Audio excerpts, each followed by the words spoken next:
अस्सलाम वालेकुम जी, myself Hafiz Mohammad Umar and welcome to my channel study with Umar. Today we will discuss current affairs of 26, 27 and 28 July. तो 3 दिनों के current affairs आज हम इंशाल्लाह डिस्कस करने की कोशिश करेंगे। स्टार्ट करते हैं 26 जुलाई से। तो फर्स्ट डेवलपमेंट जो है वो tensions between Israel and Iran risks war. तो ये जो पहली डेवलपमेंट है ये बेसिकली एक एनालिसिस आया हुआ था अल जज़ीरा न्यूज़पेपर में, तो मैंने उसी को जो है ना वो सम अप करने की कोशिश की है। तो इज़राइल और ईरान ये दोनों बेसिकली आपस में आर्च राइवल्स हैं, जिस तरह पाकिस्तान और इंडिया। तो ईरान जो है वो अपना न्यूक्लियर प्रोग्राम, न्यूक्लियर वेपन बनाना चाहता है। इज़राइल और यूएसए उसको रोकते हैं। तो इस सिलसिले में 2015 में एक डील साइन हुई ईरान और P5+1, यानी कि P5 तो वो कंट्रीज़ हैं 5 जो कि यूनाइटेड नेशन सिक्योरिटी काउंसिल के परमानेंट मेंबर्स हैं, और +1 जर्मनी। इन 6 कंट्रीज़ ने मिलकर एक डील साइन की उसके साथ, ईरान के साथ, कि ईरान को अपना न्यूक्लियर प्रोग्राम रोक दे और इसके बदले में जो इसके ऊपर सैंक्शंस हैं जो यूनाइटेड नेशन की तरफ से लगी हुई हैं या फिर यूएस की तरफ से लगी हुई हैं उसको हटा लिया जाएगा। तो 2015 में ये डील साइन हुई। तो ईरान एग्री किया। ईरान ने अपना न्यूक्लियर प्रोग्राम रोक दिया, उसकी इकॉनमी फ्लरिश करना स्टार्ट कर दी क्योंकि उसके ऊपर से सैंक्शंस हट गई। तो लेकिन 2018 में ट्रंप आया तो उसने यूनिलैटरली विड्रॉ कर लिया इस डील से। तो इसके फिर रिस्पांस में ईरान ने भी जो है ना अपना न्यूक्लियर प्रोग्राम जो है ना उसको दोबारा स्टार्ट कर दिया। तो इज़राइल जो है ना फिर इस सिलसिले में उसको रोकने की कोशिश करता रहता है, कभी डिफरेंट अटैक करके, कभी क्या करके। तो बेसिकली वो एक शैडो वॉर जो है ना वो लड़ रहा है विद ईरान। शैडो वॉर ये है कि मतलब ये क्लैंडस्टाइन तरीके से, खुफिया तरीके से सामने नहीं आता, तो लेकिन उसको नुकसान पहुंचाने की कोशिश करता रहता है अक्सर, कभी साइबर अटैक्स के थ्रू, कभी एयर अटैक्स के थ्रू, तो ताकि ईरान के जो न्यूक्लियर प्रोग्राम है उसको स्लो डाउन कर सके। तो 2020 में एक बड़ी डेवलपमेंट हुई, जो father of Iran nuclear programme, ये जो एक साइंटिस्ट थे इनके मोहसिन फ़खरीज़ादे, उनको इसराइल ने मरवा दिया। तो बेसिकली इज़राइल जो है ना वो एक डॉक्ट्राइन को फॉलो कर रहा है, ऑक्टोपस डॉक्ट्राइन। इसमें ना सिर्फ आप अपने एनिमी को अटैक करते हो, बल्कि उस एनिमी के जो साथ होता है, जो एनिमी के अलाइज होते हैं, उसको भी आप अटैक करते हो। अब इज़राइल का जो एनिमी है वो तो ईरान है। अब उस एनिमी के जो दोस्त हैं वो हिज़्बुल्लाह और हमास है। हिज़्बुल्लाह बेसिकली एक मिलिटेंट ऑर्गेनाइजेशन है, ये इज़राइल के ऊपर ही है, नॉर्थन साइड पे लेबनान में जो है हिज़्बुल्लाह बेस्ड है, और हमास जो है वो गाज़ा स्ट्रिप में है। तो ये बेसिकली अलाइज़ हैं जो ईरान के हैं, ये उनको भी अटैक करने की कोशिश करता है। तो ऑक्टोपस डॉक्ट्राइन को जो फॉलो करने की जो है ना बेसिकली वो कोशिश कर रहा है। जो सेकंड डेवलपमेंट है कि Dhaka seeks 4.5 billion IMF loan as forex reserves shrinks. Iran जो ढाका है उसके जो फॉरेक्स रिजर्व्स हैं वो गिर गए हैं, तो वो फिर IMF की तरफ जा रहा है। इंपॉर्टेंट इसलिए हो जाता है कि साउथ एशिया में तीसरा कंट्री बन गया है पाकिस्तान और श्रीलंका के बाद, जो कि IMF की तरफ जा रहा है। तो इनकी इकॉनमी को इतना ऐसा खतरा नहीं है, लेकिन इनके फॉरेक्स गिरे हैं, ट्रेड डेफिसिट इनका जो है ना वो बढ़ा है, रेमिटेंसेस इनकी कम हुई हैं, जिसकी वजह से फिर इनको IMF की तरफ जाना पड़ रहा है लोन लेने के लिए। तो इनके जो फाइनेंस मिनिस्टर हैं AHM मुस्तफ़ा कमाल, इनका नाम पूछा जा सकता है। इनके जो प्रेसिडेंट हैं मोहम्मद अब्दुल हामिद हैं। प्राइम मिनिस्टर का नाम भी याद रखना चाहिए, वो हैं शेख हसीना वाजिद। तो IMF की जो मैनेजिंग डायरेक्टर हैं वो हैं क्रिस्टालिना जॉर्जीवा। MCQs के हवाले से इम्पोर्टेंट है। और फिर जो असल में मसला क्या बना ढाका यानी कि बांग्लादेश के साथ, जो इसके रिज़र्व्स हैं ना वो गिर गए हैं। $45 बिलियन थे लास्ट ईयर, और अब जो है ना वो $39.6 बिलियन आ गए हैं। तो इसके फ़ौरन रिज़र्व जो है ना वो गिरने की वजह से फिर जो है ना वो थर्ड कंट्री बनने जा रहा है, जो कि IMF की तरफ जा रहा है साउथ एशिया में से। नेक्स्ट जो है थर्ड डेवलपमेंट वो ये थी कि लुफ्थांसा ये किस कंट्री की एयरलाइन है। एक दफ़ा CSS में भी सवाल आया हुआ था MCQs में कि ये जर्मन एयरलाइन है बेसिकली। इसी तरह एक और एयरलाइन है बड़ी इंपॉर्टेंट है, कैंटास, ये ऑस्ट्रेलिया की है। तो असल में न्यूज़ ये है कि जो जर्मन एयरलाइन है लुफ्थांसा, इसकी 1000 से ज़्यादा फ़्लाइट्स जो है ना वो कैंसिल हो गई हैं due to shortage of staff. Basically वो वॉर भी चल रही है ना रशिया यूक्रेन, उसका डायरेक्ट इम्पैक्ट पड़ रहा है यूरोप के ऊपर, और सबसे ज़्यादा जो सफ़र कर रहा है कंट्री वो जर्मनी है, क्योंकि जर्मनी बहुत ज़्यादा डिपेंडेंट था रशिया की गैस के ऊपर। तो रशिया ने गैस की सप्लाईज़ जो है ना वो कट कर दी, जिसकी वजह से बहुत ज़्यादा मसले मसाइल जर्मनी के लिए क्रिएट हो रहे हैं। फोर्थ डेवलपमेंट है जी स्लोगन ऑफ पेरिस ओलंपिक्स 2024। 2024 के ओलंपिक्स जैसा कि हमें पता है कि पेरिस में होने हैं, तो उसका ऑफिशियल स्लोगन जो है ना वो गेम्स वाइड ओपन वो जारी कर दिया गया है, और इसकी ओपनिंग जो सेरेमनी है वो रिवर सीन में होगी। इसके लिहाज से ओलंपिक्स के लिहाज से हमें ये भी याद रखना है कि जो टोक्यो ओलंपिक्स हैं 2020 में हुए हैं, यह ज़ाहिर है वो जापान में टोक्यो में हुए हैं, और उसमें सबसे ज़्यादा गोल्ड मेडल्स जो है ना वो यूएसए ने हासिल किए हैं। सेकंड नंबर पे चाइना रहा है। 24 के ओलंपिक्स पेरिस में होने हैं, 28 के ओलंपिक्स लॉस एंजल्स अमेरिका में होने हैं और 32 के ओलंपिक्स ब्रिस्बेन यानी कि ऑस्ट्रेलिया में होने हैं। उसके बाद है जी 5th development summit of गेशर Brahma 2। गेशर Brahma basically ये 13 हाईएस्ट पीक है जो दुनिया में बेसिकली 8000 से ऊपर जो पीक्स पाई जाती हैं 8000 मीटर से, उनमें से एक है गेशर ब्रह्म 2। ये पाकिस्तान में इसे G2 भी कहते हैं। तो असल में न्यूज़ ये है कि जो एक रशियन पोलिश क्लाइंबर है उनका नाम है डेनिस ओरोबको, उन्होंने एक रिकॉर्ड बनाया गेशर ब्रह्म 2 को समिट करने का, स्केल करने का, जो कि 8035 मीटर बुलंद एक चोटी है, पाकिस्तान में एग्जिस्ट करती है। तो इन जस्ट 15 आवर्स 15 घंटों में उसको सर करने का जो है ना रिकॉर्ड बनाया डेनिस ओरोबको साहब ने। इसके बाद है जी 6ठी डेवलपमेंट ये है कि ताइवान ने मिलिट्री ड्रिल्स स्टार्ट कर दी हैं। एक वीक जो एनुअल इनकी एक्सरसाइज होती है मिलिट्री ड्रिल्स की, तो उसका नाम उन्होंने रखा है हैन क्वेंग, HAN, ये जी वैसे लिखा गया बाय मिस्टेक, हैन क्वेंग इन एक्सरसाइज का नाम है। तो ये एनुअली होती हैं। अब इस साल की स्पेशल इसलिए हो गई हैं क्योंकि अभी फेयर है चाइनीज़ इन्वेजन का। तो चाइना ने अभी कहा है कि हम इन्वेड करेंगे, जिस तरह रशिया ने यूक्रेन को इन्वेड किया है, तो चाइना ने भी इन्वेड करने का प्लान बनाया हुआ है ताइवान को। और उसके ख़तरात इसलिए भी बढ़ गए हैं कि जो चाइना के स्पीकर, अमेरिका के जो स्पीकर हैं नैन्सी पेलोसी, वो विज़िट करने जा रही हैं नेक्स्ट मंथ ताइवान का। तो अगर चाइना ने जो है ना वो रोका है यूएसए को कि अगर ये विज़िट हुआ तो वी विल अटैक ताइवान, तो ये जो है ना वो अच्छा नहीं होगा। फिर उस लिहाज से जो है ना ताइवान के लोगों ने सबवे जो है ना अपने लोगों को अंडरग्राउंड भेज के जो है ना मिलिट्री ड्रिल्स की हैं, ताकि अगर कोई इस तरह का मसला बनता है तो उसके साथ किस तरह निपटा जाए, तो इसलिए उन्होंने मिलिट्री ड्रिल्स की हैं। नेक्स्ट है जी UK PM, who will be next prime minister of UK. अभी रिसेंटली बोरिस जॉनसन जो कि यूके के प्राइम मिनिस्टर थे, और कंजर्वेटिव पार्टी, जो कि यूके में 2 ही पार्टीज़ होती हैं, एक कंजर्वेटिव पार्टी होती है और एक लेबर पार्टी होती है। तो कंजर्वेटिव पार्टी बेसिकली अभी रूलिंग पार्टी है, उसके हेड थे बोरिस जॉनसन, तो उन्होंने अभी रिज़ाइन किया है। तो अभी 2 कंटेंडर्स सामने आए हैं उनके बाद, ऋषि सुनाक जो कि इंडियन ओरिजिन के हैं और एक लिज ट्रस हैं, ये बेसिकली ब्रिटिश के ही हैं अपनी। तो ये इनके चांसेस जो है ना काफ़ी ज़्यादा थे, लेकिन अब लगता नहीं है कि बनेंगे, क्योंकि एक तो इनका इंडियन ओरिजिन है और प्रो इंडियन ज़्यादा होने की वजह से तो इनके चांसेस काफ़ी कम हो गए। तो भी इनकी फ़र्स्ट हेड टू हेड जो है ना वो प्राइम टाइम TV डिबेट हुई है BBC के ऊपर, जो है ना टैक्सेस के इशू को लेके, कि अगर इन दोनों में से कोई भी अगर बनता है प्राइम मिनिस्टर तो वो टैक्सेस के जो इश्यूज़ हैं उनको किस तरह जो रिजॉल्व करेगा। तो उसके लिए फिर एक जो है ना TV डिबेट हुई है BBC के ऊपर। नेक्स्ट है जी Russia to cut gas supplies to Europe to reach 20%। Russia basically जो गैस सप्लाई करता है यूरोप को, वो पहले थी 40%, अब उन्होंने गैस सप्लाईज कट करके 20% कर दी है, क्योंकि जो यूरोप है वो वेपन्स प्रोवाइड कर रहा है यूक्रेन को।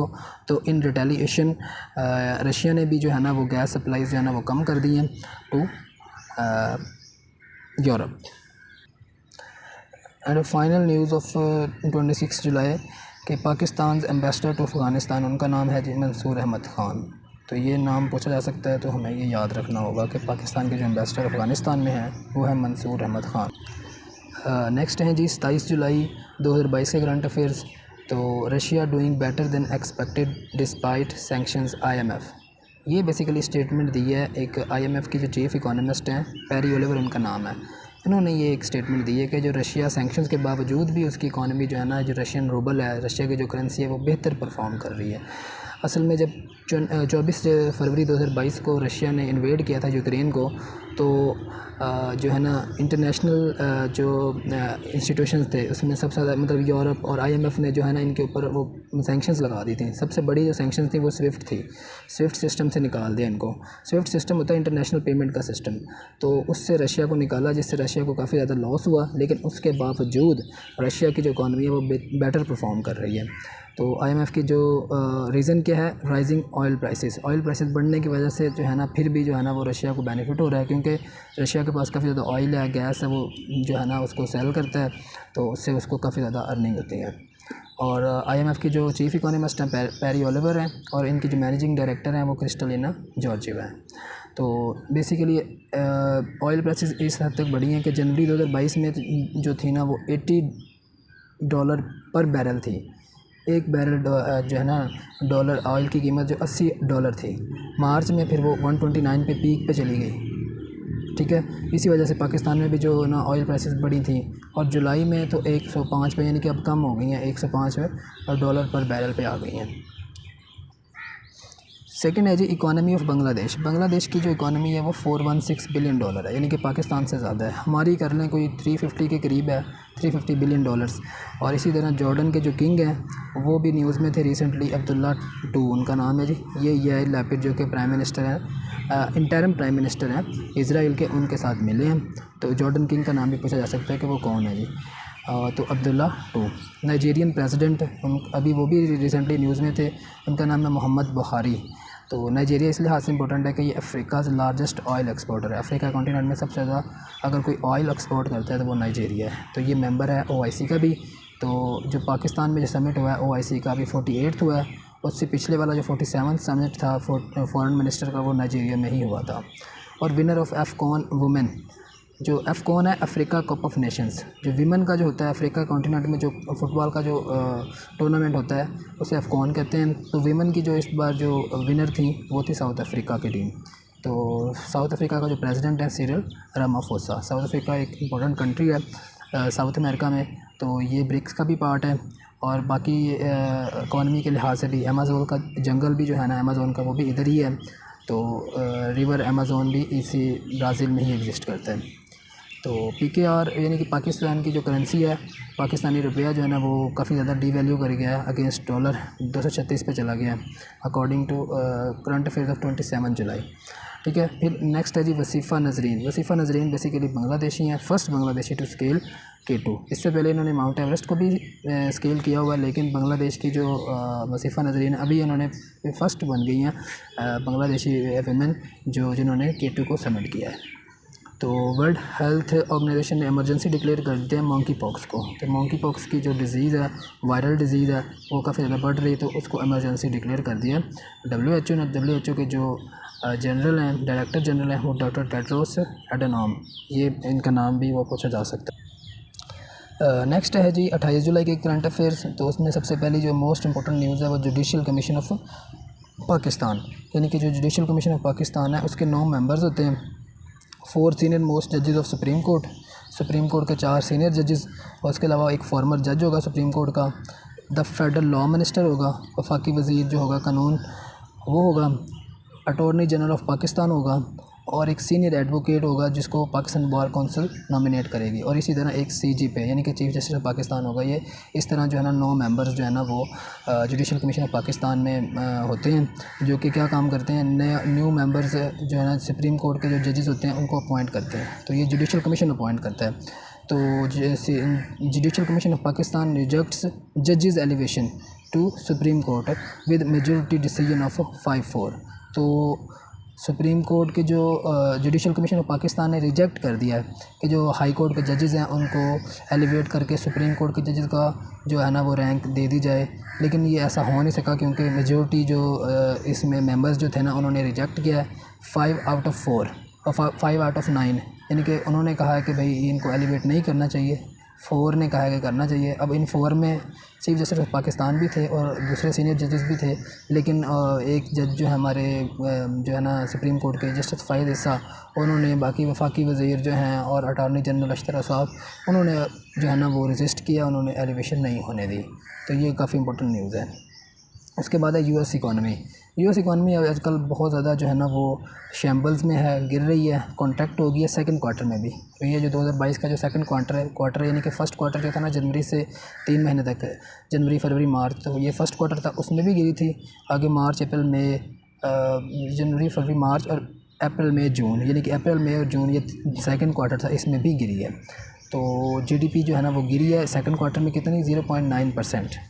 ठीक है, सेकंड क्वार्टर जो है ना उसमें नेगेटिव ग्रोथ आई है, और इस नेगेटिव ग्रोथ से जो इकोनॉमिस्ट हैं वो अंदाज़ा लगा रहे हैं कि जो फेयर ऑफ रिसेशन है, ग्रोथ जो है ना अमेरिका में जो है ना उनकी इकॉनमी इस हद तक गिर सकती है कि रिसेशन का भी ख़तरा है। इसके बाद है जी पोलियो केसेस इन पाकिस्तान। अभी इस 2022 में पाकिस्तान और दुनिया के 2 ही कंट्रीज़ हैं, अभी तीसरा अमेरिका शामिल हो गया कि जिनमें पोलियो जो है ना वो बेसिकली पाया जाता है। पोलियो की बीमारी ख़त्म नहीं हुई है। अफ़गानिस्तान और पाकिस्तान तो था ही, बेसिकली अफ़गानिस्तान में, अफ़गानिस्तान से ही जो है ना वो ट्रैवल करके जो लोग आते हैं वो पाकिस्तान भी ले आते हैं। तो ये पहले तो ये 2 कंट्रीज़ थे। अभी रिसेंटली अमेरिका में भी एक केस जो है ना वो सामने आया है। तो पाकिस्तान में 2022 में ना 14 जो है ना वो केसेस आ चुके हैं पोलियो के सामने। अच्छा, स्पीकर ऑफ पंजाब असम्बली अभी वो राजा परवेज़ अशरफ साहब हैं। अभी रिसेंटली हमारे न्यू जो है वो जो CM है पंजाब के परवेज़ लाई वो हैं, वो सिलेक्ट हुए हैं अभी, तो उनका नाम भी हमें याद रखना होगा। और हमारे जो एम्बेसडर हैं यूरोपियन यूनियन के पाकिस्तान, वो डॉक्टर रीना कोनिका, ठीक है, इनका नाम भी हमें ज़हन में रखना पड़ेगा। उसके बाद है जी कॉमनवेल्थ गेम्स 2022। तो ये इस बार उसका जो 22वां एडिशन था, बस ये बर्मिंघम UK में हो रहा है। तो इसमें 72 नेशंस जो है ना मोस्टली जो ब्रिटिश कॉलोनीज़ हैं वो पार्टिसिपेट करती हैं। इस बार भी पार्टिसिपेट करेंगी 72 नेशंस, और इसमें 19 किस्म के गेम होने हैं और 11 दिन ये जो है ना ये टूर्नामेंट चलेगा। और इसमें पाकिस्तान के जो दस्ता है उसमें 103 मेंबर हैं जो स्पोर्ट्स हमारे खिलाड़ी जा रहे हैं जो कॉमनवेल्थ गेम में हिस्सा लेंगे। और इनाम भट्ट और बिस्मा मरूफ जो है ना, इनाम भट्ट जो है ना वो रेसलर हैं, बिस्मा मरूफ जो क्रिकेट टीम के कैप्टन हैं वीमेन क्रिकेट की, तो वो पाकिस्तान का फ्लैग जो है ना वो कैरी करेंगे। उसके बाद जो है ना अर्थ ओवरशूट डे, ये 6th डेवलपमेंट है आज की। तो 28 जुलाई यानी कि वो इस बार ऑब्ज़र्व किया गया earth overshoot day. Overshoot day का मतलब ये है कि जो humanity has used as much from nature as the planet can renew in the entire year. पूरे साल में अगर ये सस्टेनेबली अगर प्लानट की सस्टेनेबिलिटी की बात करें तो 28 जुलाई तक जो है ना हमने जितना उसको गंद फैलाया नेचर में जो है ना उसको वो रिन्यू कर सकता है प्लानट अपने तौर पे। इसके बाद जो है ना जो हम नेचर को नुकसान पहुंचाएंगे वो रिन्यू नहीं हो सकेगा, वो डैमेज में ही जाएगा। तो इसे कहते हैं अर्थ ओवरशूट डे। तो ये हर साल जो है ना वो नीचे आ रहा है, कभी 28 जुलाई को, इससे पहले इसकी डेट और थी, अब अगले साल जो है ना वो और नीचे आएगा क्योंकि एनवायरनमेंट को बहुत ज़्यादा पोल्यूट कर रहे हैं हम। तो अर्थ का जो है ना ओवरशूट डे इस बार जो मनाया गया वो 28 जुलाई है। तो ये थे जी आज के current affairs, and thank you for watching. अल्लाह हाफिज़।